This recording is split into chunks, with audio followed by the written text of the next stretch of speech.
নবী যখন মক্কা জমিনে আগমন করলেন, আল্লাহ নবী 40 বছর বয়স যখন হয়ে গেল, নবী আমার দ্বীনের মেসেজ যখন দিতে লাগলেন, সর্বপ্রথম নবী কি বলেছিলেন? লা ইলাহা ইল্লাল্লাহ আনা মুহাম্মদ রাসূলুল্লাহ, আল্লাহ के सिवा दूसरा कोई माबूद ही नहीं, मैं मोहम्मद अल्लाह के रसूल हूँ। এই কথা বলার পরে নবী পাক কি কাজ শুরু করেছিলেন? আল্লাহ নবী সর্বপ্রথম যে কাজ শুরু করেছিলেন ওই কাজটা হলো জুলুমের বিরুদ্ধে। অর্থাৎ নারীদের উপরে জুলুম হতো, গরিবদের উপরে জুলুম হতো, বাজারে নিলামে নারীদেরকে তোলা হতো, গরিবদেরকে কৃতদাস দাসী বানিয়ে তোলা হতো। আল্লাহ নবী আওয়াজ তুললেন, এ নারীর বাবারা, তোমরা নারীগুলোকে কেন জেন্ত জেন্ত পুঁতে দাও? এ বিশ্বে নারীরা শুনে রেখে দাও, আমার রাসূলুল্লাহ যদি না থাকে, নবীর দ্বীন যদি না থাকে, ওই সমাজে নারীর কোনো মূল্য নাই, ওই সমাজে নারীর কোনো ইজ্জত নাই। আমেরিকা নিজেকে দুনিয়ার শ্রেষ্ঠতম দেশ বলতে পারে, কিন্তু আমেরিকায় নারীদের কোনো মর্যাদা সম্মান নাই। আমেরিকায় প্রতি 1 সেকেন্ডে একটা করে নারী ধর্ষিত হয়, কিন্তু 1450 বছর আগে আমার নবী মদিনায় রাষ্ট্র কায়েম করে দিয়েছে। নবী আমার বিচার করে দিয়েছে, যদি কেউ নারীদের উপরে জুলুম করে, রেপ করে, তার একটাই শাস্তি হলো মৃত্যুদণ্ড। এ যুবকেরা, তরুণেরা, বাপেরা, সেই 1450 বছর ধরে আজকের দিন পর্যন্ত মদিনার জমিনে রেপ তো দূরের কথা, কোন নারীকে কেউ ইফটিজিংও করে না। আরো জোরে বলে। এবারে বলো যুবক, আমার ধর্ম পেয়ে আমরা গর্বিত নয়? একটু হ্যাঁ কি না মুখে বলো, মুখে হ্যাঁ কি বলো, গর্বিত না গর্বিত নয়? তাহলে বলো তোমার ধর্মের জন্য তোমার কি অবদান আছে? বলো তুমি সবার জন্য অবদান তোমার আছে, বলো তুমি সবার জন্য লড়াই করো, সবার পিছনে ছুটে বেড়াও, সবার জন্য সময় দাও, সবাইকে নিয়ে ভাবো, এ দল না চলে যায়, ও দল না চলে আসে, হাজারো কিছু তুমি টেনশন করো। তুমি বলো তোমার দ্বীনের জন্য তোমার কি অবদান আছে? তুমি কখনো ভেবেছো যে হারা আমার দ্বীনকে নিয়ে এত মিথ্যাচার হচ্ছে কেন? আমি যুবকদের জিজ্ঞেস করছি, আমি যুবকদের জিজ্ঞেস করছি, বলো তোমরা কি একবারও ভেবেছো যে আমার দ্বীনের উপরে এত মিথ্যাচার হচ্ছে কেন? আজকে একদল মিডিয়া দিন রাত ধরে 24 ঘন্টা তারা ইসলাম ইসলাম ইসলাম ইসলাম ইসলাম ইসলাম, আমার দ্বীনকে নিয়ে এত পরেশান কেন? ইসলামকে তারা তো সব সময় নিচু করার চেষ্টা করছে কেন? তুমি কি কখনো ভেবেছো? তুমি কি কখনো ভেবেছো এই গণতান্ত্রিক দেশে, ধর্মনিরপেক্ষতার দেশে, স্বাধীন ভারতবর্ষে, যেখানে মুসলমানের অবদান অন্য সবার থেকে অনেকটা বেশি, যেটা আজকের ইন্ডিয়া গেট প্রমাণ দিচ্ছে, মুসলমানদের উলামাদের অবদান সমস্ত মানুষের থেকেও বেশি।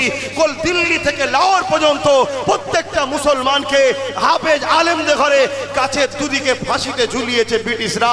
এমন করে সেই মুসলমানদের ধর্ম ইসলামের উপরে আজকে স্বাধীনতার পর আজকে উত্তর 24 পরগনাতেই ব্যারাকপুর ভাটপাড়াতে একজন কেউ বলছে ইসলামে নাকি রেপ করাটা ভালো কাজ, খারাপ কাজ নয়, কোনো পাপ নয়।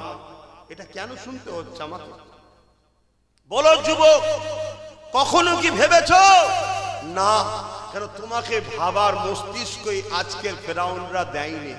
তুমি ভাবার আগে তোমার সামনে মদের বোতল আসে, তুমি ভাবার আগে তোমার সামনে মেলা আসে, তুমি ভাবার আগে তোমার সামনে লটারি আসে, তুমি ভাবার আগে তোমার সামনে জুয়া আসে, তুমি ভাবার আগে তাদের ঘরের বেটিকে তোমার সামনে দিয়ে দেয়। এরা সব দিতে পারে, শুধু তোমাকে ঘুমিয়ে নেশাতে ফেলে রাখতে চাইছে।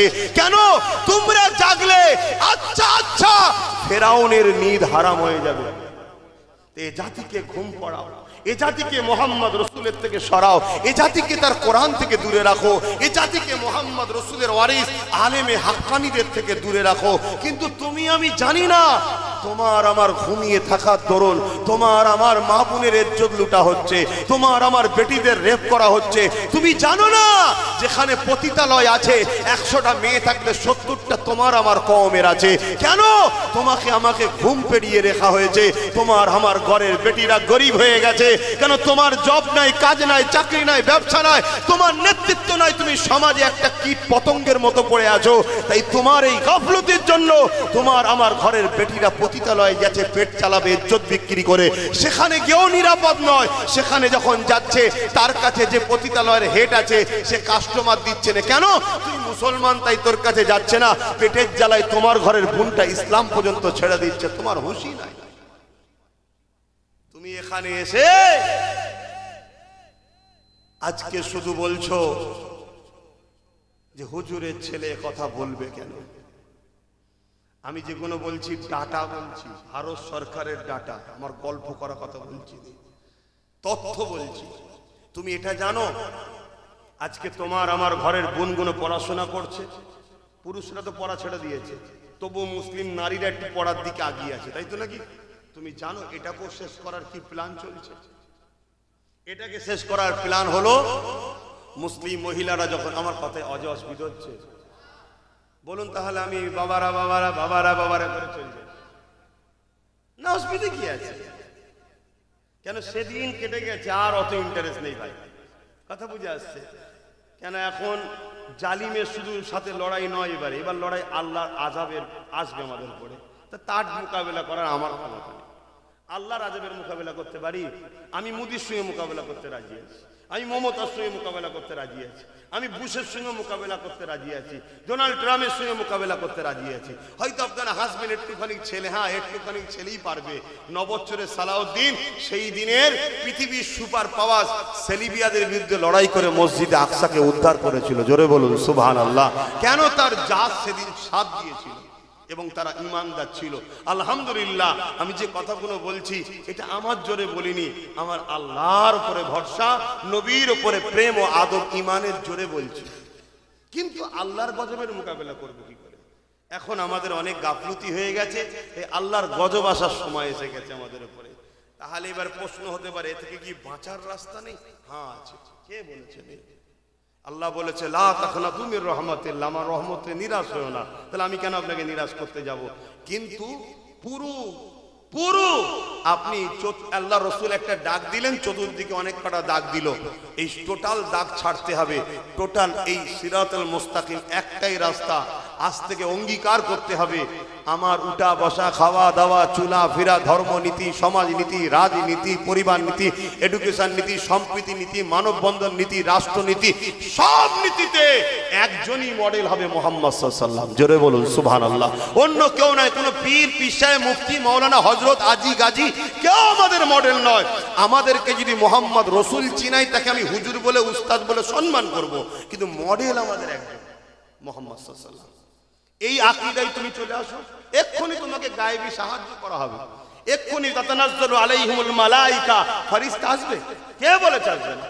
আল্লাহর কোরআন বলছে আমি পাঠাবো ফেরেশতা, সাহায্য করবে তোমাদের। কথা মাথায় ঢুকছে? কিন্তু সেই রাস্তায় আসতে হবে তো, যদি না আসতে বড় কি করা যাবে? তো ভাইয়েরা আমার, তা যে কথা বলছিলাম, আমার বোনেরা স্কুলে যাচ্ছে, পড়াশোনা করছে, আমরা ছেলেরা তো ছেড়ে দিয়েছি। এই সুযোগে একটা নতুন পরিকল্পনা শুরু হয়েছে। কি? প্রকাশ্য মিডিয়াতেও তো বলছে, দেখতে পাচ্ছেন কি জানি না। এসে দেখা যাবে এক অমুসলিম ইসলাম বিদ্বেষী ঘরের কোনো ছেলে দেখা যাবে ওই বোনটাকে এসে বলবে, তোদের ইসলামের এই কাজটা আমার খুব পছন্দ। স্বাভাবিক, আমি ধর্মকে ভালোবাসি, আমার কেউ ভালোবাসে, এবং মায়ের জাতের দিল আরো নরম, তাই তো নাকি? আরো নরম। সঙ্গে সঙ্গে সে ইমপ্রেস হয়ে যাবে, খুশি হবে, আনন্দিত হবে যে একটা অমুসলিম বা ইসলাম বিদ্বেষী ঘরের ছেলে কেউ একজন আমাকে কথা বলছে, বড় খুশি হবে। হওয়ার পরে দেখা যাবে আরো একদিন দুদিন কথা হচ্ছে, তার একসাথেই পরে, তো একসাথেই পরে কথা হতে পারে, কিন্তু নিয়তটা কোন জায়গায় নিয়ে যাচ্ছে দেখুন, এটা একটা প্ল্যান চলছে। তারপরে কিছুদিন পরে বলবে, দেখ আমার কখনো কিছু আটকালে আমি তো পড়ি, তোর একটু নাম্বারটা দে না, তোর সঙ্গে ফোনে কথা বলবো। ফোনে ভালো ভালো কথা বলবে, ধর্মলে কথা বলবে, বলতে বলতে বলতে বলতে একটা দিন অন্য কিছু মেসেজ একটা আসবে। এটা বাস্তব বলছি, এই নিয়ে অনেকে কাজ করছে। তারা আমার সঙ্গে বসেছিল এ জাতিকে বাঁচাবে বলে। আমি বলেছিলাম যে আমি আলোচনা করব, আজকে তোমাদেরকে জানাচ্ছি ডাটা সহ তারা আমাকে দেখিয়েছে। আচ্ছা আচ্ছা, ভালো ভালো ঘরের মেয়েরা জড়িয়ে গেছে, কথা বুঝে আসছে। আগুন আর মোম এক জায়গায় কখনো করতে নাই, হলে পাপ হওয়াটা গলে যাওয়াটা স্বাভাবিক। তো সেই জায়গাতে তারা কি করবে, এইভাবে আস্তে আস্তে এদের লক্ষ্য কি, এদের লক্ষ্য হলো মুসলিম নারীদের সতীতাটাকে নাপাক করে দেওয়া। বাকিটা বুঝতে পারছেন তো কেন এই টার্গেট এদের? এদের টার্গেট একটাই, এরা সালাউদ্দিন আইবির জীবনী পড়েছে। এটা আজ থেকে টার্গেট নয়, আমার এখানে এসেছে আজকে, চলছে এটা অনেক বছর ধরে, 6 বছর হয়ে গেছে এই টার্গেট। কেন? এরা জানে একটা মেয়ে যদি পবিত্র থাকে, তার পেট থেকে যদি সালাউদ্দিন জন্ম হয়, তাহলে আজকের জালিমদের কিন্তু রাতের ঘুম। কথা কিছু বুঝে আসছে? এটা একটা বিরাট বড় পরিকল্পনা চলছে। তাই আমি বাপেদের বলবো, পড়ান, পড়াতে তো হবে, পড়াতে আমি নিষেধ করছি না, খেয়াল রাখেন। এমন ঘটনা ঘটেছে, পাপ করার পরে সন্তান এসে গেছে, বাপ মা জানতে পেরেছে, চুপি চুপি বিবাহ দিয়ে দিয়েছে। ওই সন্তানটা আমার কওমে জন্ম হবে না? হবে না? কিন্তু সন্তানটা কি আমাদের? কথা বলে, কিন্তু বড় হচ্ছে না, হয়নি। এখন বাপ মা সজ্ঞা যোগে মলি সাহেব করবো, ও মলি সাহেব শাসকের দালালি করবে না তো বিরোধী করবে? কথা বলে। আই দেখেন এখানে আবার খেপড়ে গেল নাকি? এরম দালাল মলি সাহেব আছে না? নাই, আজকেও দালালি করছে, এখনো। ঠিক আছে, নাই ভুল বুঝেছিল, বুঝেছে, এখনো দালালি চলছে। এরা হলো ওই ধরনের সব প্রোটেকশন। কথা বুঝে আসছে তো নাকি? হ্যাঁ, কোনো অসুবিধা নেই। আমার কাছে মসজিদটাকে মলি সাহেব আগে নয়, আমার কাছে কোরআনটাকে মলি সাহেব আগে নয়, আমার কাছে মাদ্রাসাটাকে মলি সাহেব আগে নয়। হ্যাঁ, যে মলি সাহেব হকের পক্ষে, ন্যায়ের পক্ষে, মুহাম্মদ সাল্লাল্লাহু আলাইহি ওয়াসাল্লামের ওয়ারিস হবে, তার মুখের দিকে তাকালেও গুনাহ মাফ হয়। জোরে বলুন সুবহানাল্লাহ। তাহলে উলামার সম্মান আছে না নাই? আল উলামা ওয়ারাসাতুল আমবিয়া, উলামারা তো নবীর ওয়ারিস। কিয়ামতের দিন সর্বপ্রথম বেহিসাব যারা জান্নাতে যাবে তারা তো আলেম উলামা। জোরে বলুন সুবহানাল্লাহ। কিন্তু এটাও বলবো, সর্বপ্রথম জাহান্নামে যাবে যারা, তারা কারা? তারা উলামা। তাহলে উলামা দু ধরনের হলো না? হলো না? একদল উলামা হবে মান আহাব্বা লিল্লাহ ওয়া আবগাদা লিল্লাহ ওয়া আতা লিল্লাহ ওয়া মানা লিল্লাহ ফাকাদ ইসতাকমাল ঈমান। ভালোবাসবে আল্লাহর জন্য, দুশমনি করবে আল্লাহর জন্য, মুখ খুলবে আল্লাহর জন্য, মুখ বন্ধ রাখবে আল্লাহর জন্য, কারোর সঙ্গে আত্মীয়তা করবে আল্লাহর জন্য, কারোর সঙ্গে বিচ্ছেদ হবে আল্লাহর জন্য। এরাই হলো আল্লাহ ওয়ালা উলামা, এদের জন্য বেহিসাব জান্নাত।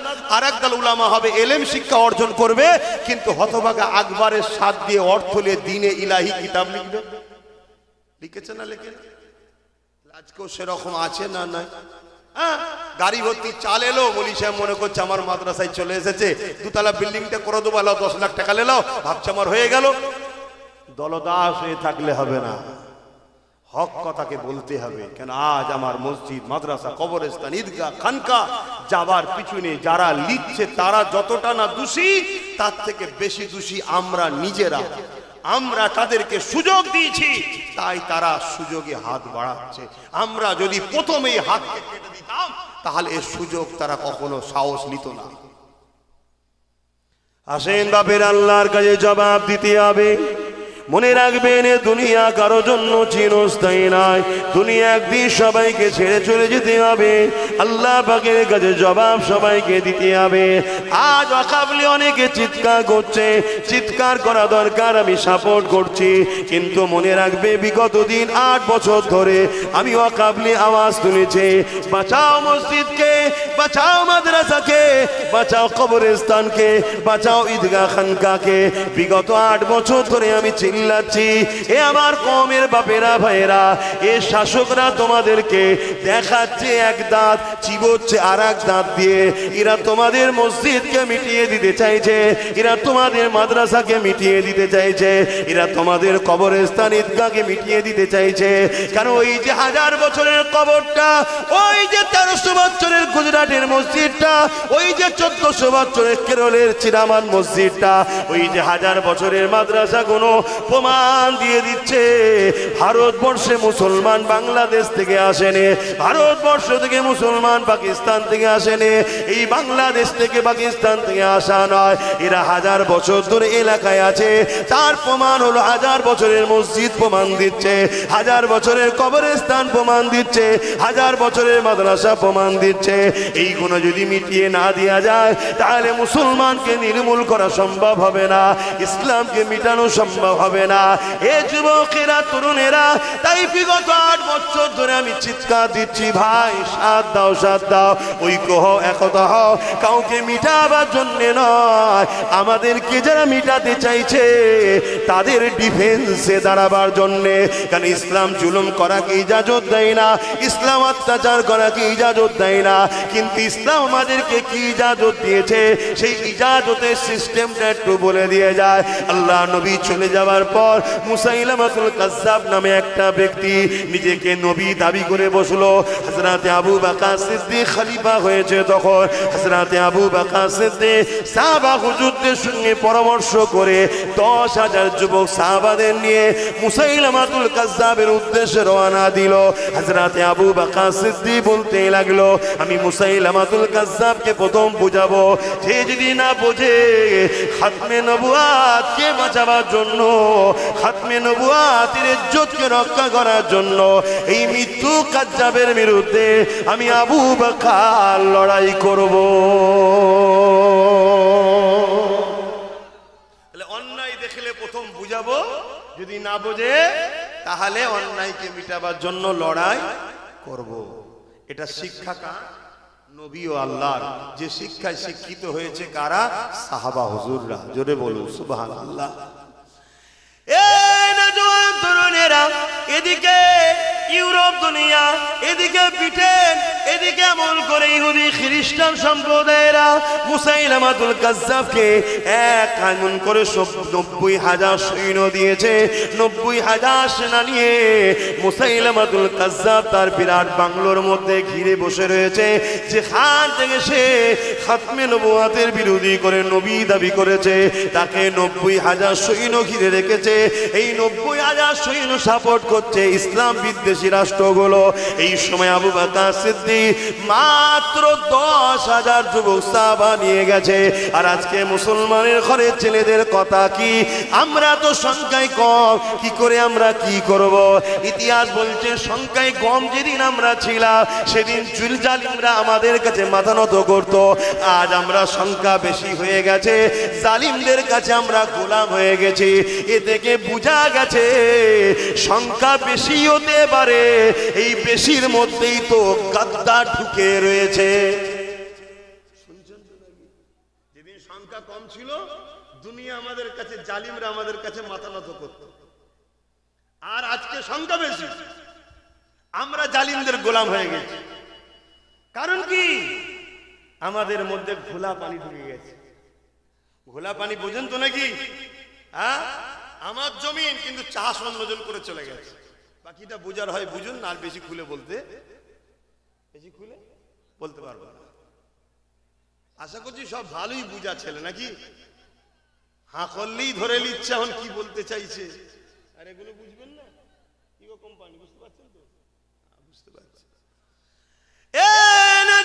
তরুণেরা মুসাইলামাতুল কাজ্জাবের কাছে আল্লাহ নবীর সাহাবী হযরত আবু বকর সিদ্দিক 10,000 সাহাবাদের নিয়ে গিয়ে গেল।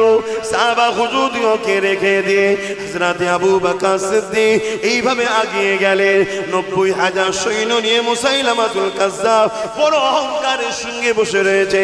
হযরত আবু বকর সিদ্দিক বলতে লাগলো, এ মুসাইলামাতুল কাজ্জাব, আল্লাহর কোরআন যেখানে বলেছে ওয়ালাকির রাসূলুল্লাহি ওয়া খাতামান নবী, আমার নবী পাক হলো শেষ নবী, সেখানে তুমি নবী দাবি করে কেন সমাজের বুকে ফিতনা লাগাতে লেগেছো? এই কথা যখনই বলতে লেগেছে, এ মুসাইলামাতুল কাজ্জাব, তুমি পরিবর্তন হও, তুমি তওবা করে ইস্তেগফার করো, ফিরে আসো। মুসাইলামাতুল কাজ্জাব আবু বকর সিদ্দিকের কথাকে শুনছে, কিন্তু চতুর্দিকে আবার তাকিয়ে দেখছে আবু বকরের সাথে মাত্র 10,000 আছে, আর আমার দিকে 90,000 রয়েছে। অর্থাৎ এই সুযোগে আবু বকরকে ছেড়ে দেওয়া যাবে না। এই সুযোগে আবু বকরের 10,000 সাহাবা সাথীদেরকে মেরে দিতে হবে। কেন? আমার হাতে 90,000 রয়েছে। ঠিক আজকের মুসাইলামাতুল কাজ্জাবরাও ভাবছে, আজকেও মুসাইলামাতুল কাজ্জাবরা ভাবছে মুসলমানের হাতে কোনো নেতা নাই, মুসলমানদের কোনো এমপি মন্ত্রী নাই, মুসলমানদের কোনো মিনিস্টার নাই, মুসলমানদের কোনো সিএম পিএম নাই, মুসলমানদের কোনো সেনা নাই, পুলিশ নাই। এই সুযোগে এদেরকেও ভারত থেকে মিটিয়ে দিতে হবে। ভাবছে না? হবে না? কিন্তু ওরা জানে না রেজাল্টটা কি হয় পরে, এটা ওরা বোঝে না। আল্লাহ প্রথম চিটেগুলোকে সাইজ করে দেবে। চিটে বোঝেন তো, ধানের সাথে থাকে, প্রচুর মুসলমান মরবে প্রথমে, অস্বীকার করছি না, চিটেগুলো। এবার যদি বলেন ভালো, ভাই ভালো একটা দুটো যাবে, কে বলে যাবে না? আপনি দেখবেন একটা জারে দুটো আম থাকে, একটা পচা আর একটা ভালো। আপনি দেখবেন যখন ছাড়াবেন এই পচার সাথে ঠেকে থাকার জন্য ও পচে গেছে। কথা বুঝছেন তো? হযরতে নবী লূত আলাইহিস সালামকে আল্লাহ বলেছিল, নবী তোমার উম্মতের মধ্যে থেকে 80,000 লোককে মারবো, তার মধ্যে 40,000 ভালো, 40,000 খারাপ। আল্লাহ বললেন, আল্লাহ ভালো লোকগুলোকে কেন মারবেন? খারাপ লোকগুলো পাপ করেছেন, মারেন মারেন মারবেন, অন্যায় করেছে শাস্তি তো পেতেই হবে। আল্লাহ পাক কি উত্তর দিয়েছে জানেন? ও নবী লূত শোনো, ভালো লোকগুলো খারাপ লোকের বিরোধী না করে মেশে কেন, তাই এগুলোকেও মারবো। আমরাও মার খাবো। কেন খাবো? খারাপের সঙ্গে মিশি, প্রতিবাদ করি না, এজন্য। কথা শুনছেন তো নাকি? যেমন নামাজ পড়া ইসলাম নাম, ভালো কাজ যেমন ইসলামের নাম, অন্যায়কে মিটানোটাও ইসলামের নাম। কেউ যদি বলে আমি ভালো কাজ করব, অন্যায়ের বিরোধী করব না, তার মানে সে ইসলামের আর্ধেক মানলো, আর্ধেককে অস্বীকার করলো, মানলো না। আর কিয়ামতের দিনে যারা হক কথা বলবে না, দুনিয়ায় জুলুম দেখার পরও চুপ থাকবে, কিয়ামতের দিন আল্লাহ তাদেরকে বুবা শয়তান করে তুলবে। এবার যদি বলে ও ভাইজান সব ঠিক আছে, হক কথা বললে তো জেলে যেতে হবে, তো তুমি আল্লাহকে ভালোবাসো, আল্লাহর জন্য জেলে যাবে না? ইব্রাহিম নবী আল্লাহর জন্য আগুনে গেল, ইউসুফ নবী জেলে গেল, মুসা নবী দেশ ছেড়ে নদী পার হয়ে চলে গেল, তা তুমি যাবে না? আমার নবী পাক আল্লাহর প্রেমে উহুদের ময়দানে দন্দা মোবারক শহীদ করলেন, তা তুমি করবে না? কেমন প্রেমিক তাহলে? কথা কিছু বুঝে আসছো তো? এসব আল্লাহর পরীক্ষা, আল্লাহর পরীক্ষা। এ বাপেরা না জওয়ানেরা, মুসাইলামাতুল কাজ্জাব ইশারা করে দিল 90,000 সৈন্যদের দিকে, আবু বকর ও তার বাহিনীকে ঘিরে ফেলো, এদেরকে একটা কেউ বেঁচে না যায়, এখান থেকে যেতে দেওয়া যাবে না। হামলা হয়ে গেল। সিদ্দিক আকবর আওয়াজ দিয়ে দিলে, ভাইরা আমরা এসেছিলাম বুঝাবো বলে, কিন্তু যখন হামলাই চাইছে, ডিফেন্সে তৈরি হয়ে যাও। আল্লাহু আকবার দিয়ে 10,000 মুজাহিদ ইসলাম নবীর সাহাবারা ডিফেন্সে দাঁড়িয়ে গেল। এই ডিফেন্সে দাঁড়িয়ে গিয়ে ইতিহাসের পাতা সাক্ষী দেয়, মুসাইলামাতুল কাজ্জাব সহ 90,000 বাহিনীকে 10,000 নবীর গোলাম আল্লাহর বান্দারা জাহান্নামে 90,000 বাহিনীকে পাঠিয়ে দিয়েছে।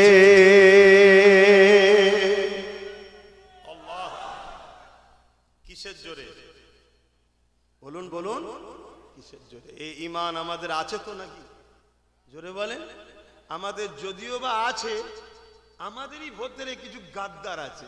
যেই আমরা এক হব বা আগিয়ে যাব জুলুমের বিরুদ্ধে, অমনি গাদ্দার এসে বলবে ও আচ্ছা ঠিক আছে দেখছি, এই সব করা কি দরকার, এই ওদের হাতে এই রয়েছে, ওদের হাতে, মনোবলকে ভেঙে দিচ্ছে এই গাদ্দার। যেমন আজকে কিছু কিছু গাদ্দার বলে তোমরা এরকম করলে ওই বিজেপি চলে আসবে, বলে না বলে না, এগুলো গাদ্দার। এগুলো কারা? গাদ্দার। এবার আপনি বলবেন দলিল কি আছে? চলে আসুন দলিল দিচ্ছি। আল্লাহর নবী সাহাবাদেরকে বলছেন একটা সময় আসবে আমার উম্মতরা প্রচুর মার খাবে। শুনছেন তো? আমার উম্মতরা প্রচুর মার খাবে। হ্যাঁ লাস্টে তো ঘুরিয়ে দেবো, চিন্তা করছেন? শুনছেন তো? অসুবিধা হচ্ছে নাকি আপনাদের? আর একটু বলি, আপনাদের বাঁচাবার 60 মা বলছে একদম মগরেবের আজানের শেষ, তাহলে আসরের নামাজটা কোথায় পড়বো? মগরেবের সাথে নাকি? হ্যাঁ, এ কি সে আরাফা থেকে মুজদালিফায় নিয়ে যাবে নাকি? একসাথে এক ওয়াক্ত দু ওয়াক্ত নামাজ পড়ে নেবে। তো যাই হোক তো ভাইয়ের আমার, তা কি কথা বলছিলাম? হ্যাঁ, আল্লাহ নবী বলছেন আখেরি জামানায় আমার উম্মতরা প্রচুর মার খাবে। সাহাবা হুজুররা জিজ্ঞেস করছেন, ইয়া রাসূলুল্লাহ, হাবিবাল্লাহ, আমার ভাইদের সংখ্যা কি কম হবে? আল্লাহ নবী বললেন, না, সংখ্যা কম হবে না। নবী যখন বলেছে সংখ্যা কম হবে না, তাহলে আমাদের সংখ্যা কম কি? জোরে বলুন। গনে যারা তারা আমাদের নয়, কাউন্টিং যারা করে তারাও আমাদের নয়, কম্পিউটার যারা লোড করে তারাও আমাদের নয়, যারা প্রকাশ করে তারাও আমাদের। কমিয়ে রাখা হয়েছে, কমিয়ে রাখা হয়েছে। কথা কিছু মাথায় ঢুকছে? তো সেই জায়গাতে আল্লাহ রসুল বলছেন মার খাবে, সংখ্যা অনেক হবে তাও মার খাবে। সাহাবা হুজুররা বললেন, তাহলে কারণ কি? আল্লাহ নবী বললেন, কি হলো, নিচে বসলো, উপরে বসো। আল্লাহ নবী বললেন মার খাবার কারণ হচ্ছে তারা, শুনছেন তো, আল্লাহকে ভয় না খেয়ে মৃত্যুকে ভয় করবে। কাকে ভয় করবে? আল্লাহকে ভয় খাবে না, ভয় খাবে মৃত্যুকে। আর মৃত্যুর ভয়ে তারা তাগুদি শক্তির দালালি করবে, তাগুদি শক্তির পিছনে ঘুরবে, জুলুম শক্তির পিছনে ঘুরবে, অন্যায়ের বিরুদ্ধে কথাও বলতে চাইবে না। এই খসলত আমাদের মধ্যে ঢুকেছে, হ্যাঁ কি না? আর এই খসলত ঢুকিয়েছে কারা? একদল উলামারা, একদল মোল্লা মৌলী সাহেবরাই ঢুকিয়েছে। হ্যাঁ, আমিও উলামা, আমিও মৌলী সাহেব, কিন্তু একদল ঢুকিয়েছে, একদল এই জাতিকে বারবার ভয় দেখিয়েছে। এই জাতি যখন নিজের পায়ে দাঁড়াতে চেয়েছে, এই জাতি যখন নিজের কলেজ, নিজের স্কুল, নিজের প্রতিষ্ঠান নিজের নিজের নিজের করতে চেয়েছে, একদল এই জাতিকে বারবার ভড়কে দিয়েছে, ওরকম করো না, ওরকম করো না, ওরকম করো না, ডাকাত ঢুকে পড়বে, ডাকাত ঢুকে পড়বে, বলেছে না? বলে এই যে ডাকাতের ভয়, আল্লাহর ভয় না খাইয়ে ডাকাতের ভয় খাওয়াচ্ছে, এটা কি উলামাদের কাজ? হ্যাঁ, প্রকাশ্য দুশ্মন যত শক্তিশালী হোক, ইসলামের টোটাল ইতিহাস বলছে আমাদের সামনে সামনাসামনি মোকাবেলাতে কোন মায়ের বেটা আমাদের সঙ্গে পারে না। যত বড়ই শক্তিশালী হোক না কেন, যতবার আমাদের ক্ষতি হয়েছে, আমাদের আপন সেজে আমাদের পিঠে মেরেছে, বুকে মেরে কে আমাদেরকে দমাতে পারেনি। আমি ভারতবর্ষের ইতিহাস বলছি। ব্রিটিশরা যখন এ দেশকে লুটছিল, ওই সময় ভারতবর্ষের এক মুসলিম নায়ক বলেছিলেন, যদি একটা মুসলমানদের পিঠে গুলি দেখাতে পারো, তাহলে আমাদেরকে যা শাস্তি দেবে, যেখান দিয়ে চলে যেতে বলবে আমরা চলে যাব। তাদের মুসলমানদের লাশগুলোকে নিখুঁতভাবে চেক করা হয়েছে, একটা মুসলমানের পিঠে গুলি পাওয়া যায়নি, সব ব্রিটিশদের গুলি মুসলমানদের বুকে লেগেছে। অতএব পিঠ দেখিয়ে পালানো জাতি মুসলমান নয়।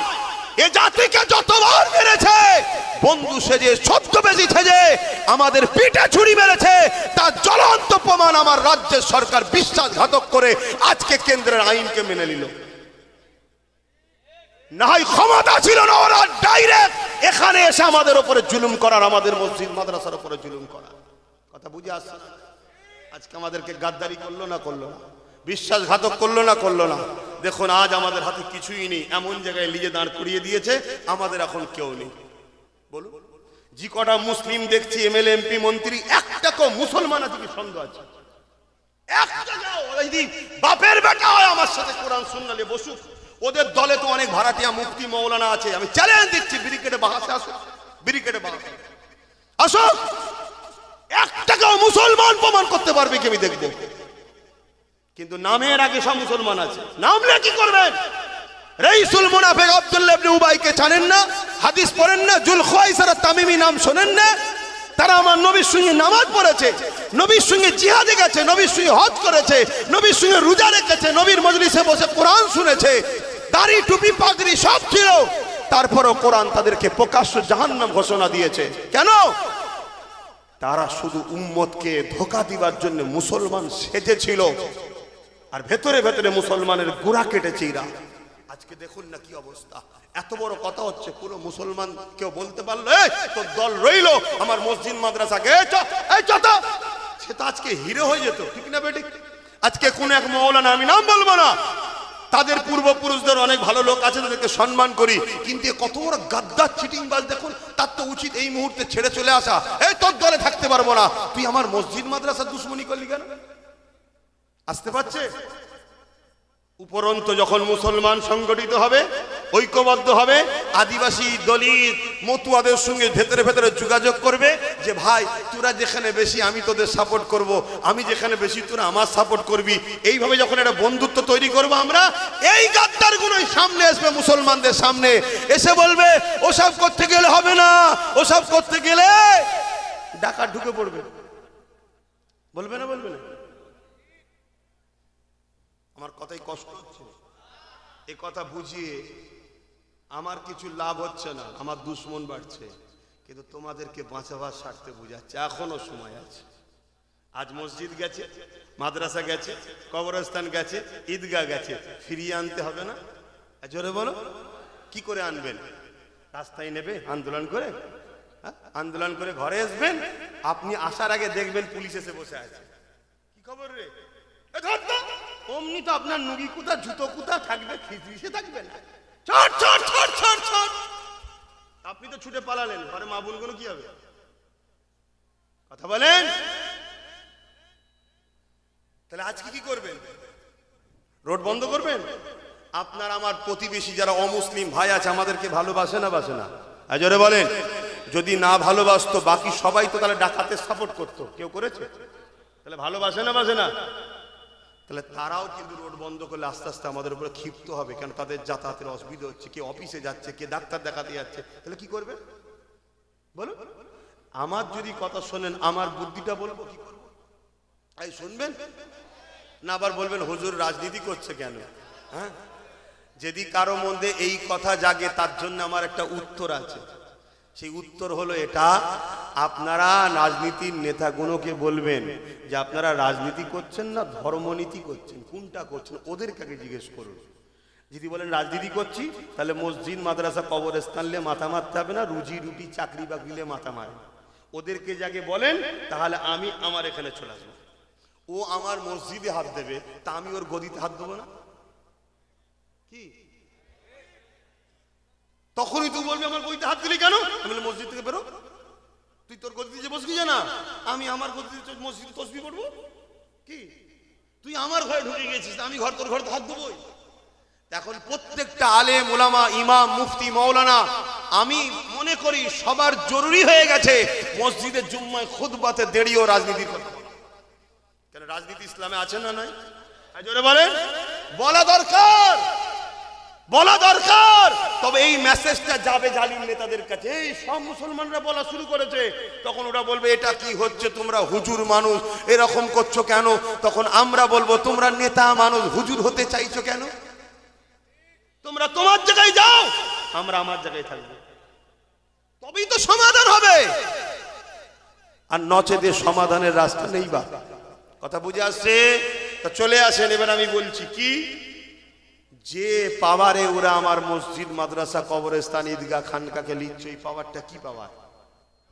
জোরে বলো। রাজ পাওয়ার। যেমন রাজ পাওয়ারে ওরা আমাদের মসজিদ মাদ্রাসা কবরস্থান লিখছে, আমাদেরকেও রাজ পাওয়ার তৈরি করে আবার আইন তৈরি করে আমরা আমাদের ফিরিয়ে নিতে হবে। পারবেন না? জোরে বলেন, পারবেন না? কেন আপনারা ছাড়া অন্য কারো দল চলবে না। তাহলে আপনারা তার সঙ্গে কথা বলবেন যে ওয়াদা করবে যে হ্যাঁ আমি যদি আসি বা আমরা যদি আসি তাহলে এই কাজটা করে উইথড্র করে দেবো। কিন্তু তার মানে এটা নয় যে আমরা সবাই মিলে তাকে সাপোর্ট করব। কেন জিতার পরে সেটা আবার গাদ্দার হতে পারে। ওই চেয়ারের একটা পায়া, সেই বলেছিলাম মনে আছে, ওই চেয়ারের একটা পায়া এই যে বসে আছে, আমি আমাদের মৌলানা সাহেবকে দিয়েই বলছি, কথা বুঝে আসছে? মৌলানা সাহেবই ধরুন বসে আছে গদিতে, আর আমি বসে আছো তো নাকি?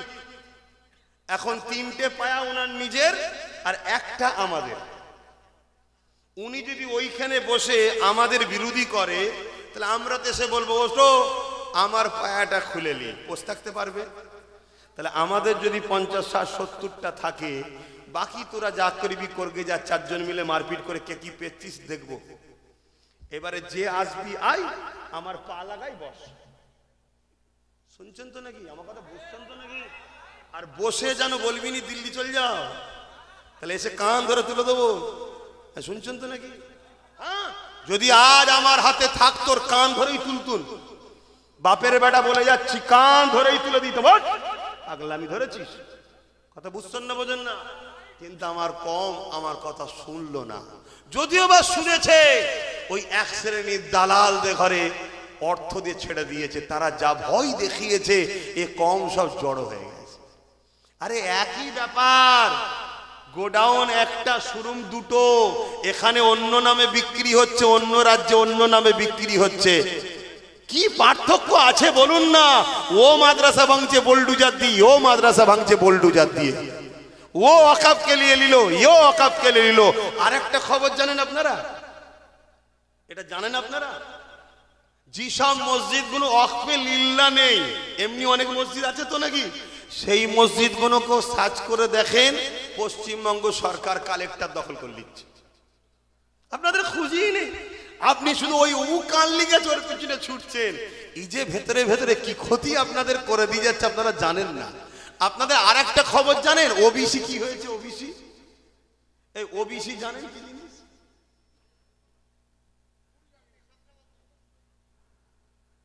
ওবিসি যে কেন, এটা কি ব্যাপার, কি উপকার, এসব জানা আছে?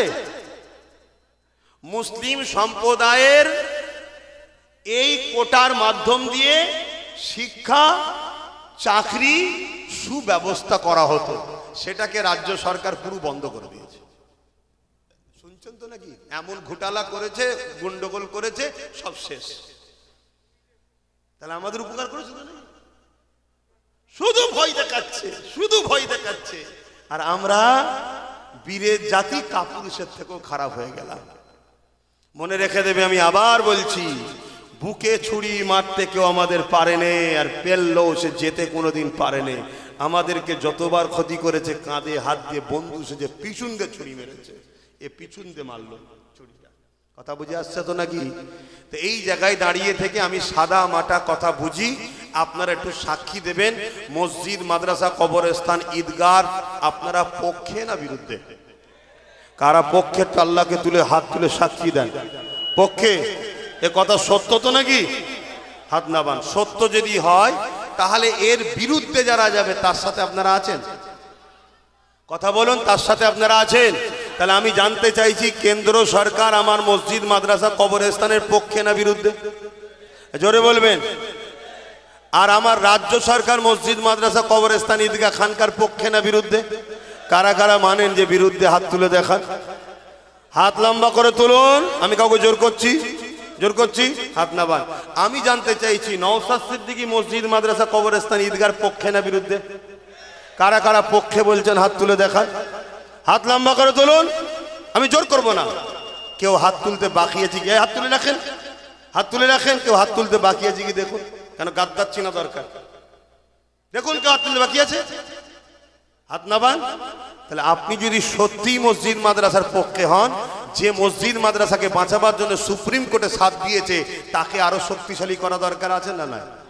যে মসজিদ মাদ্রাসার জন্য জ্বলতে লড়তে বাঁচাতে গিয়ে জেল খেটেছে, তার সাথ দেওয়া দরকার আছে না? নাই।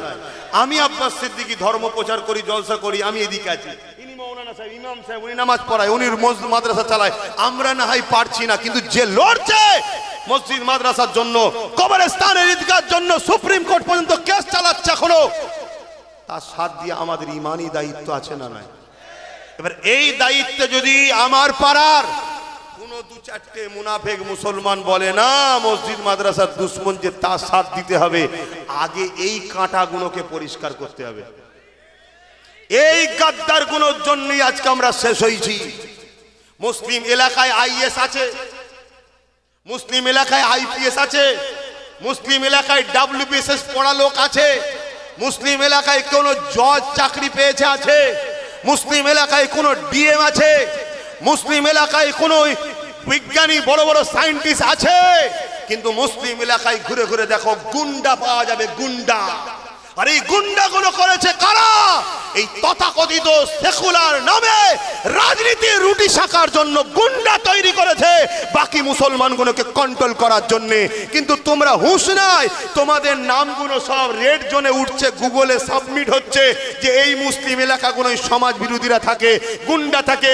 একদিন যখন তোমাদেরকে গণহত্যা করা হবে, রাষ্ট্রসংঘ যখন বলবে কেন মারছো তো ঘরে, তখন দেশ দেখাবে দেখুন এদের রিপোর্ট 100 বছরের, এরা শুধু সমাজ বিরোধী, এদের এলাকায় গুন্ডা ডাকাত চোর মস্তান, কোনো ডাক্তার নেই, উকিল নেই, জজ নেই, ডিএম নেই, আইএস আইপিএস কেউ নেই। কি প্ল্যান চলছে বুঝতে পারছো? এটা একদিনের নয়। তুই মনে করছিস নাকি আজকে ভেবেছে কালকে? না, এই যে ওয়াকফ বিল লাগু হয়ে গেল, এটা কি তুমি মনে করছো কালকে সব মসজিদে নেবে নাকি? না, প্রথম নেবে মেন শহরগুলোকে। তুই ভাববে আমারটা তো রয়েছে, কেন একসাথে নিলেই তো মজা এসে যাবে, একসাথে নিলে তো সবাই বেরিয়ে পড়বে, আর সবাই বেরিয়ে গেলে এদেরকে ট্যাকেল করার ক্ষমতাও নাই। কথা শুনছে? তাহলে এই মুহূর্তে আমাদের করা কি দরকার? আমাদের করা দরকার যে লড়ছে তার সাথ দাও। আর সে কি করছে? সে মতুয়াদের কাছে যাচ্ছে, মতুয়াদের যে বুঝাচ্ছে ভাই আমরা তো জানতাম তোমরা ভারতবর্ষের লোক, এই রিসেন্ট শুনছি তোমরা নাকি বাংলাদেশি। শুনছেন তো? নওশাদ জি বুঝাচ্ছে, তার কাজ এটা। তো ভাই তোমরাও তো বিপদে, আমরাও তো বিপদে। আদিবাসীদের কাছে যাচ্ছে, আদিবাসীদের বুঝাচ্ছে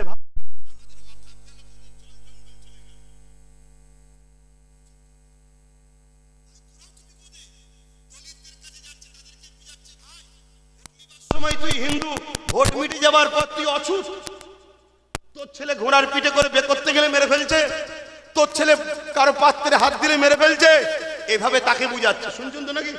এক কাজ কর ভাই, তুই মতুয়া যেখানে বেশি, আমরা মুসলমান 15-20%, তোকে ভোট দেবো, তোর লোক দাঁড় করা। যেখানে আদিবাসী বেশি, ভাই আমরা 15-20%, তোরা দাঁড়া, আমরা মুসলমানরা ভোট দেবো। যেখানে দলিত বেশি, ভাই তোরা দাঁড়া, আমরা মুসলমানরা ভোট দেবো। আবার যেখানে আমরা মুসলমান 50-60% আছি, আমরা দাঁড়াবো, তোরা আমাদেরকে ভোট দে। বাদুরিয়ায় দে, বসিরহাটে দে, দেগঙ্গায় দে, হাড়ুয়াই দে।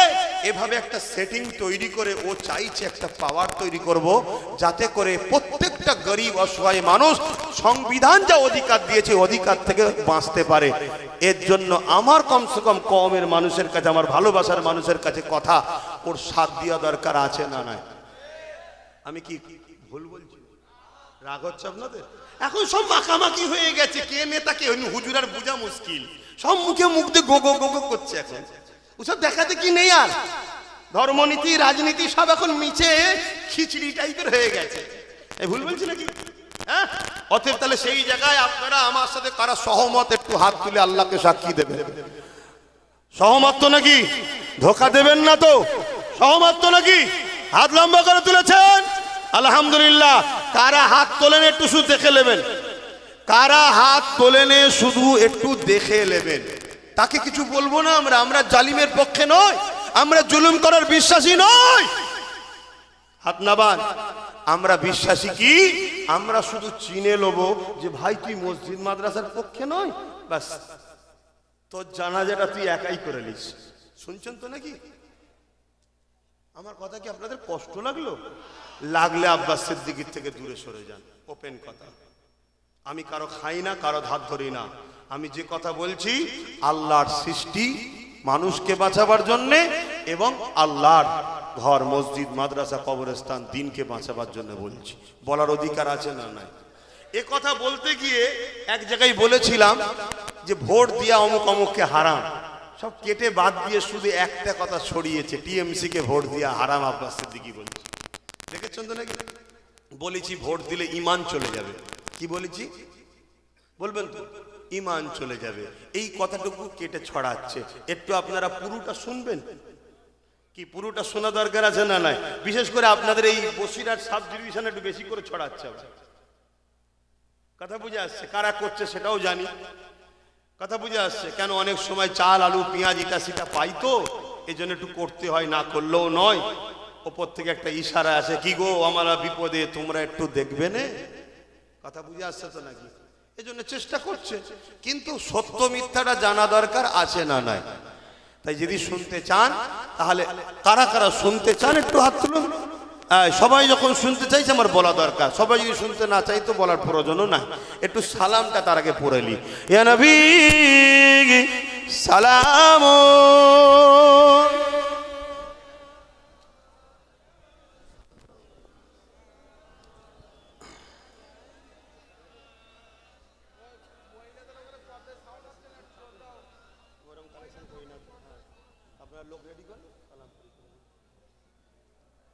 আমাদের পানি গোবরা হুজুরের আওলাদও এসছে, ওনাদের ওখানেও তো আমায় দাওয়াত করেছে, কি যে হবে আল্লাহ জানে। আমাকে আবার দাওয়াত করেছে, হুজুর খুঁজে পাইনি, কি যে হবে আল্লাহ জানে। তো যাই হোক, কবে জলসা যেন আপনাদের? ও মাঘ মাসের 28, 29, আমার মানে 29 তারিখে দাওয়াত করেছেন এরা। আল্লাহ বেঁচিয়ে রাখলে, সুস্থ রাখলে আসবো। যাই হোক, এখন আজকে এলাম, এই পর্যন্ত যা বললাম কষ্ট হলো নাকি? যদি হয় এই সুযোগে আস্তে আস্তে বেরিয়ে যান, কথা বুঝে আসছে? আর যদি কষ্ট না হয় তাহলে ভাইয়ের সাথ দেবেন তো? আগামী দিন আমি একটা ডাক দেবো, চলছে কাজ ব্রিকেট করার, প্রসেসিং চলছে। খবর পেলে গাঁটের পয়সা খরচ করে একটু যেতে হবে। যাবেন না? কেন যেতে বলছি জানেন?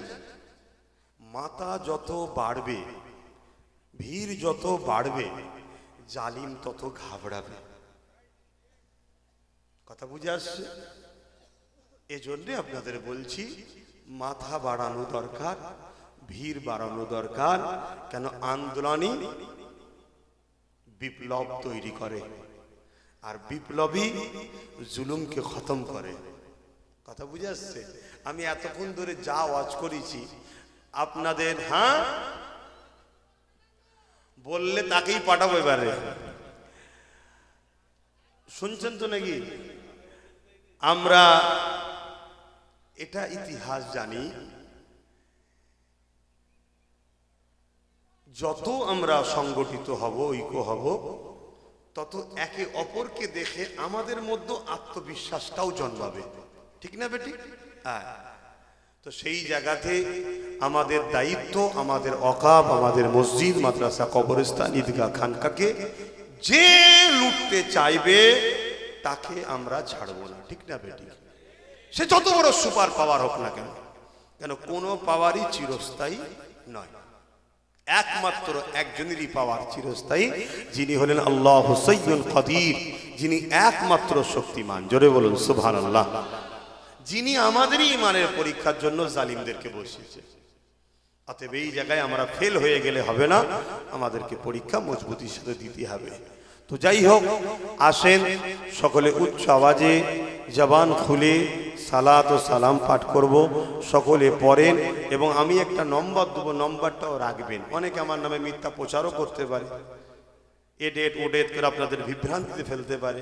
বা আমি প্রতি শুক্রবার দিন লাইভে বসি, পীরজাদা এমডি আব্বাস সিদ্দিকী বলে আমার একটা পেজ আছে, এবং PABS ইউটিউব চ্যানেল আছে, তাতে আমি লাইভে বসি, তাতেও আমি ঘোষণা দেবো, আপনারা জানতে পারবেন। মিডিয়ার মাধ্যমেও ঘোষণা দেবো। আসেন সকলে সালাত ও সালাম পাঠ করি। তবে ওই ডাক আপনারা খবর পেলে কিন্তু মিস করবেন না। এখানে একটা বিরাট বড় বিজয়ের একটা কিন্তু সূচনা শুরু হবে, যেটা আপনার বাচ্চার জন্য আপনি কি করে যাচ্ছেন এটাকেও মাথায় এলেন। ছোট হোক, মালিক হন। এমনকি এটাও বলেছি, আচ্ছা আসুন আমি কথাটা বলে নিই একটু। তাহলে যারা আমার মসজিদ মাদ্রাসার বিরুদ্ধে, তাদের সাথে আমরা কখনো আতাত করতে, জোরে বলো, কেউ যদি বলে আমি সাথ দেবো, সম্পূর্ণ তাকে যে আমরা ছেড়ে দেবো তা নয়, তার সাথে আমরা পার্টনারে আসতে পারি। ঠিক না বেটি? পার্টনারে। কেন? সে আবার একই জিনিসই তো করতে পারে। কেউ বলেছিল 10,000 মাদ্রাসা দেবো, দিয়েছে। আবার তো কেউ বলতে পারে 50,000 দেবো, এসে সেই একই হবে না? অতএব পার্টনার ওই চেয়ারের একটা পায়া, মনে থাকবে, এইটাকে ভুলবেন না। যতদিন না মুসলমান এই ভাগিদারিতে আসবে, ততদিন তোমার আমার তকদির চমকাবে না। এইটাই ডাক্তার বাবা সাহেব আম্বেদকরও বলেছে, ভাগিদারিতে আসো। এতক্ষণ ধরে যা কিছু বলেছি আপনারা হয়তো অনেকে মনে করতে পারেন যে হুজুর আপনি সবই ঠিক আছে, কিছুটা রাজনীতির কথা বললেন, তাহলে ফেরাউনের বিরুদ্ধে বলা যাবে না? নমরুদের, এজিদের। তা আজকের কোন ফেরাউন, নমরুদ, এজিদের মধ্যে কি পার্থক্য আছে? তাহলে মরা ফেরাউনের বিরুদ্ধে বলতে খুব ভাল লাগে, জ্যান্ত গুণের বিরুদ্ধে বলবেন না? বলছে মরা গুণো তোর বললে তো তারা তা শুনতে পেচ্ছে না, জ্যান্ত গুণকে বললে যদি অসুবিধে হয়, তা তোমার অসুবিধের চিন্তা করতে পারো, আমরা ইমানদাররা অসুবিধের চিন্তা করি না। কেন? যিনি জান দিয়েছে তিনিই রেখেছেন, তিনিই নেবেন, তৃতীয় কারো অধিকার। জোরে বলো, এই বিশ্বাস আছে তো নাকি? হ্যাঁ, কামানের সামনে দাঁড় করিয়ে, AK-47 এর সামনে দাঁড় করিয়ে টিগারে যদি হাত দেও বলে এখনই ছেড়ে দেবো, ওখানেও মুচকে হেসে বলো মরণ যদি আল্লাহর আগে মরবো, আর নাই তোর বাপেরও ক্ষমতা নেই। এটা হলো ইমান, এটা ইমান। আমার দাদা হুজুরকে তোমাদের এই গোবরডাঙ্গাতে পর পর 3টে গুলি মেরেছিল, সামনে থেকে মরে গেছিল, গুলি লেগেছিল। কেন? সব ক্ষমতার মালিক কে? একটু ওরম ভাবে বললাম না, জবান ছেড়ে দে বলুন কে, আরো জোরে বলুন কে, আমার সাথে আরো একবার বলুন আল্লাহু আকবার। হাত তুলে আঙুল তুলে বলুন শাহাদাত, আল্লাহু আকবার, আল্লাহু আকবার, আল্লাহু আকবার। হ্যাঁ, বালা মুসিবত এলে আজান দিতে হয়। কেন? আজানে আল্লাহর নাম আছে। বালা পালায়, কোনো সমস্যায় পড়লেন তাকবীর দেবেন, আল্লাহর নামে ধবনের আওয়াজে আচ্ছা আচ্ছা বালা এমনি পালাবে। ইয়া নবী সালামুন, ইয়া রাসূল, ইয়া হাবিব সালাম, সালাওয়াতুল্লাহ। কঠিন হাসরের দিনে কি আছে মোদের কপালে, গুনাহগার উম্মাহ তো আপনার লইবেন সঙ্গে মাহশরে। নবী সালামুন, ইয়া রাসূল সালামুন, ইয়া হাবিব সালাম, সালাওয়াতুল্লাহ। সকলে বসেন, নামাজের জন্য সংক্ষেপ করব। সকলে বসেন, এখন একটা ছোট্ট কথাটা বলে দিয়ে এক্ষুনি দোয়া করে দেবো, তারপরে নামাজ হবে। শোনেন ছোট্ট করে কথা। এটা কি মাদ্রাসা? তো এই দেখবেন তো, এটা কি মাদ্রাসা? কার ঘর? আমার নবীর ঘর। কার ঘর? নবীর ঘর। এ ঘর বাঁচাক আপনারা চান তো? আমরা মসজিদ মাদ্রাসা ধর্ম করি সরকারি টাকা নয়, নিজের গাঁটের পয়সায়। কথা বুঝে আসছে? আমরা ট্যাক্সের পয়সায় করি না, নিজেদের গাঁটের পয়সায় করি। তো এই প্রতিষ্ঠানে বেচুক, এটা আপনারা চান তো? তবে প্রথমে আপনারা পকেটে হাত দেন, ছেলেরা যাচ্ছে, যার যা খুশি একটু শরীক হন, যার যা খুশি একটু শরীক হন, মাদ্রাসায় দেন। আর পাশাপাশি আমি ওই কথাটা বলছি, একটু মন দিয়ে শোনেন। দরুদ শরীফ আল্লাহুম্মা। ওই ছেলে কই তোমাদের?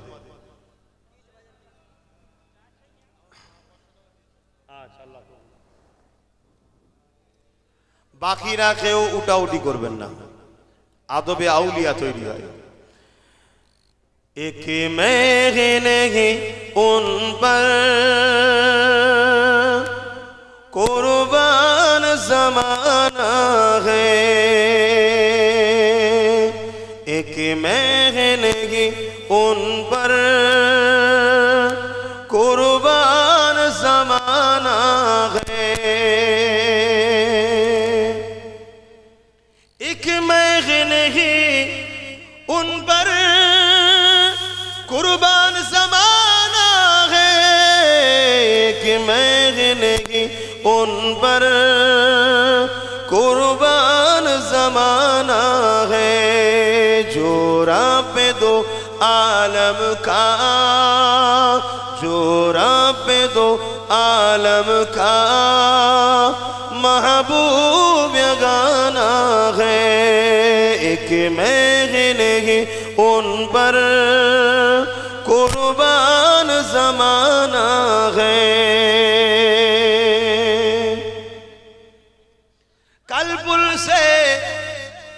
जिसने हमें खुद ही पार लगाना है, कार पुल से जिसने हमें खुद ही पार लगाना है, जहरा को बाबा है, हसनैन का नाना है, और जोरे जहरा को बाबा है, हसनैन का नाना है, एक महीने की उन पर कुर्बान ज़माना है। अल्लाहुम्मा सल्ली अला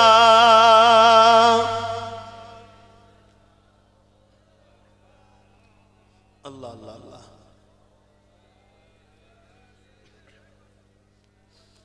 বাপেরা আমার, সংক্ষেপ করছি, আর 5 মিনিট লোবো, 4:15-20 দিকে নামাজ হয়ে যাবে ইনশাল্লাহ। সময় আছে, চিন্তার কোনো কারণ নেই, মেঘলা বলে ঘাবড়াবেন না। আজকে কতই শেষ? 56, 48 শেষ। এই সবে 4:03 হয়েছে, টেনশনের কিছু নেই। 48 মিনিটের আজকে এখনো কি বলে 45 মিনিট সময় আছে, ঘাবড়াবার কি আছে? শোনেন, মন দিয়ে শোনেন, মন দিয়ে শোনেন, শোনেন। অ্যাকচুয়ালি আমি কি বলেছি সেটা একটু মন দিয়ে শোনেন। প্রথমে উত্তর দেবেন, মুসলিম শরীফ আমার নবীর হাদিস, মানবেন না মানবেন না? এই নবীর হাদিস মানবেন না মানবেন না? নবীর হাদিসকে যারা মানে না বা তুচ্ছ তাচ্ছিল্য করে তাদের ঈমান থাকে। বেশি দূর নয়, বসিরহাট হুজুরের বাড়ি।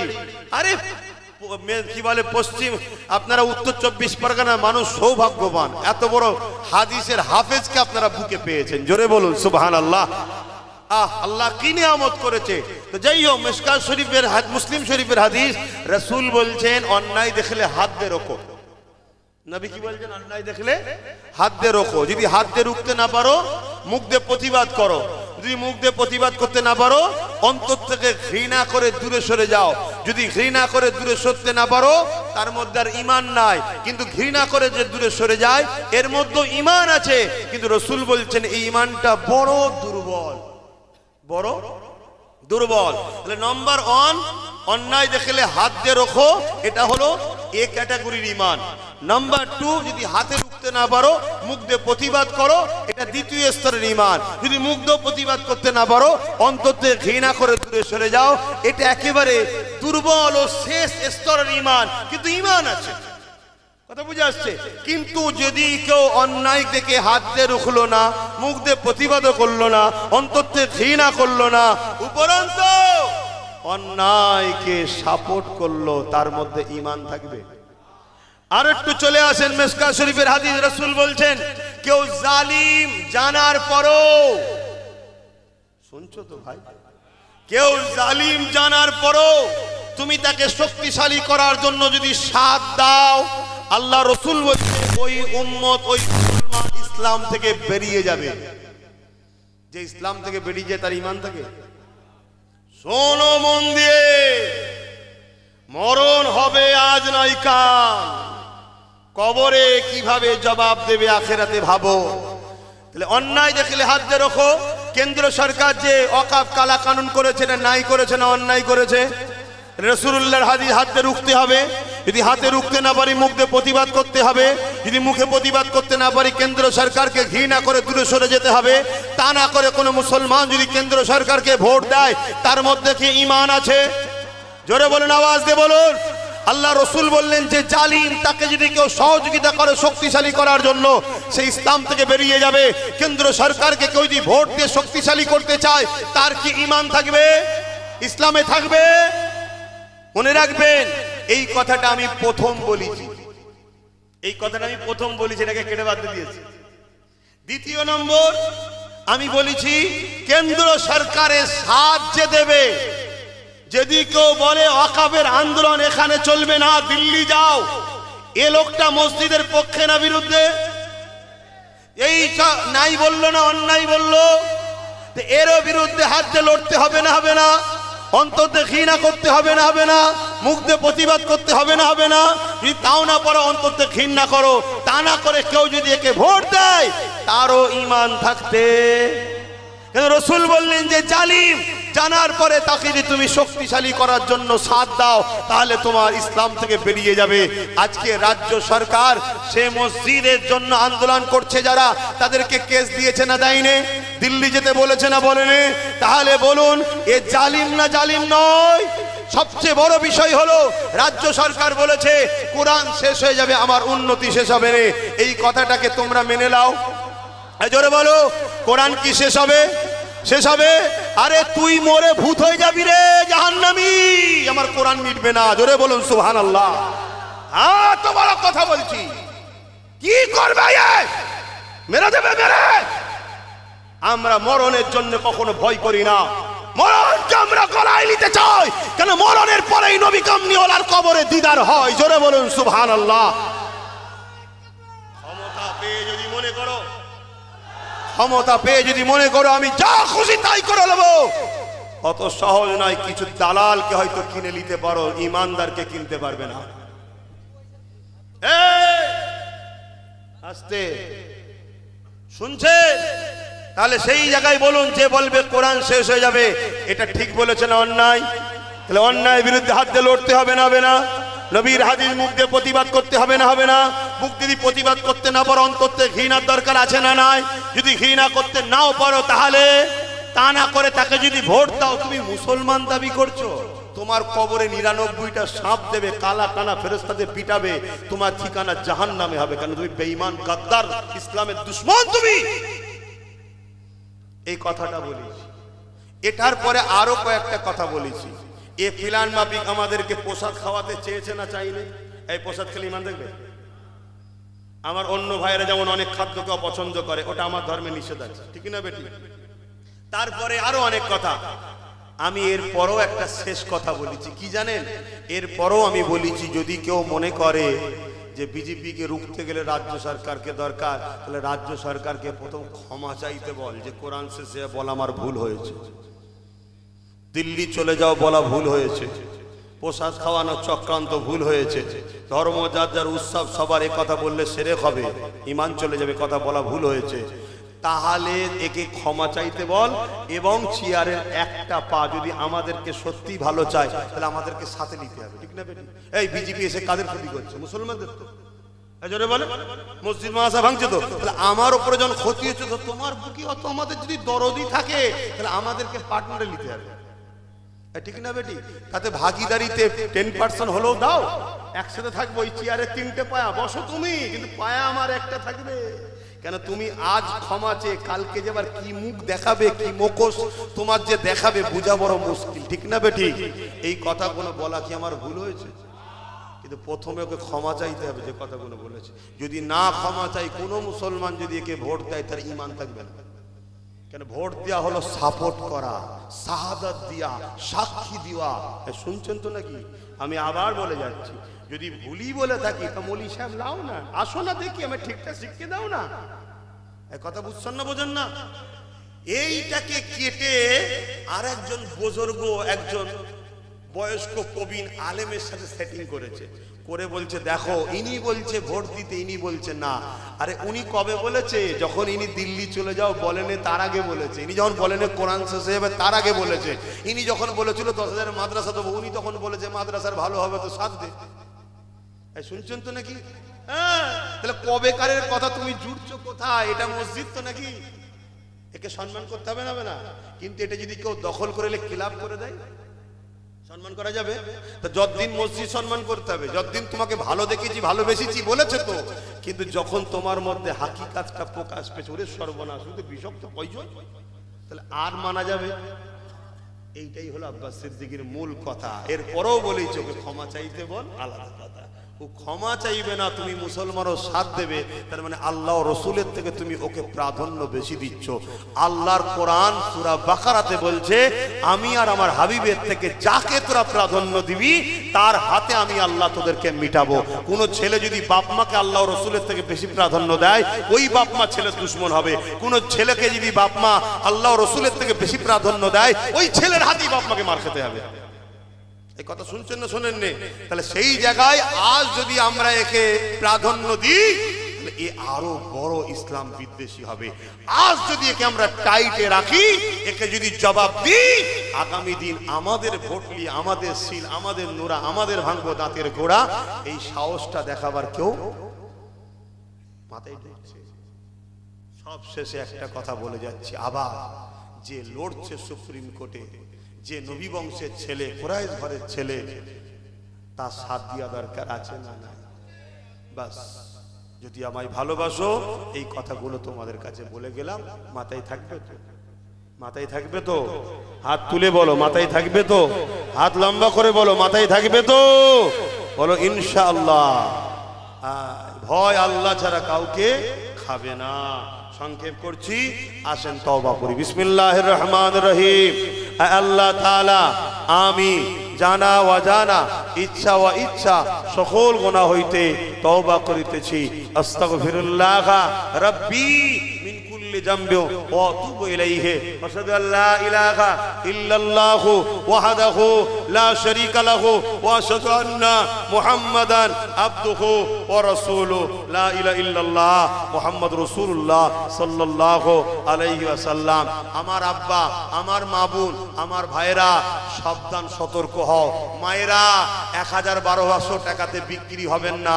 মদ বিক্রি করার টাকা খাওয়াচ্ছে আপনাকে। আপনি জানেন আপনার কবরটা কি হচ্ছে? আপনি জানেন আপনার এই ভিক্ষা লিয়ার জন্য আপনার যে যুব সমাজের হাতে চাকরি বাকরি সব শেষ হচ্ছে, আপনার হুঁশ আছে? মা, আপনি সাবধান হন, পরিবর্তন হন। আপনি জানেন পুরুষ যদি ইনকাম ভুল করে, স্ত্রীকে আল্লাহ ধরবে না, কিন্তু ওই যে 1000-এর ইনকাম আপনার, ওটা আপনাকে জবাব দিতে হবে আল্লাহর কাছে। আপনাকে কোথায় নামাচ্ছে মা আপনি জানেন? আজ 1000 নিচ্ছেন তো, কিছুদিন আগে বিহারে ভোট হয়ে গেল, সব নেচেছিল, মাথায় কোমরে হাত দিয়ে, দেখেছেন তো মাগুলো নেচেছে কেমন। তারপরে যখন ঘর ভাঙছে বুলডোজার দিয়ে, কাঁদছে, বলছে আরে यार हमको तो मालूम नहीं, 1000 रुपया दे दिया हमने, तो वोट डाल दिया, किसने बोला 10,000 रुपया दे दिया, वोट डाल दिए, अभी वो लोग तो हमारे ही घर भांग रहे हैं। 1000-2000 টাকা দিয়েছে আর ভোট দিয়ে দিয়েছে, জিতার পরে এবার ওদেরই ঘর ভাঙছে। শুনছেন তো? একটু সাবধান হন, সাবধান হন, সাবধান হন, সাবধান হন, পরিবর্তন হন। তো যাক, এখন নামাজ পড়তে হবে। আমার শেষ কথা আবার জিজ্ঞেস করছি, কথাতে, ভাষাতে, ব্যবহারে, আখলাকে কারো কষ্ট লাগলো, কাউকে আঘাত দিলাম, এরপরও যদি কোনো মুসলমান আমার বিরোধী করে, তাহলে জানতে হবে সে মুসলিম সুরাতে বেঈমান মুনাফিক ছাড়া কিছু নাই। আমি খোদার ঘর, মসজিদ, মাদ্রাসা, আল্লাহ দ্বীনের জন্য তার দুশ্মনদের বিরুদ্ধে লড়াই করছি। তুই আমায় গাল দিলি কেন? না, তোমার আমার নেতার বিরুদ্ধে, ও তোর নেতা ইসলামের বিরুদ্ধে, আমি তার বিরুদ্ধে বলেছি, তোর গায়ে লেগেছে, আর সে তোর আল্লাহ দ্বীনের বিরুদ্ধে বলছে, তোর গায়ে লাগে না? তাহলে তুই মুসলিম ঘরে জন্ম হতে পারিস, আসল ঘোড়াতে তোর গন্ডগোল হয়ে গেছে, রক্তই সমস্যা আছে। এই কথা শুনছেন? শোনেন, মাতাল হতে পারে, চোর হতে পারে, বেনামাজি হতে পারে, যদি রক্ত ইমানদারের হয়, সে রক্ত কোনোদিন মসজিদ মাদ্রাসার বিরুদ্ধে যেতে পারে না। শুনছেন তো নাকি? এর বিরুদ্ধে যদি থাকো, তোমাকে আমি প্রশ্ন করছি, তুমি গোড়ায় যে খোঁজ লাও, তোমার রক্তে কিছু সমস্যা আছে, ঘরে গেলে খোঁজ নিলে পেয়ে যাবে। বাকি তার বলছি না। কথা শেষ তো নাকি? আর কিছু বলার দরকার আছে? এরপরে আর কি বলবে? যা আল্লাহ মিলিতে খুশি হও। আল্লাহুম্মা আমিন, আল্লাহুম্মা আমিন।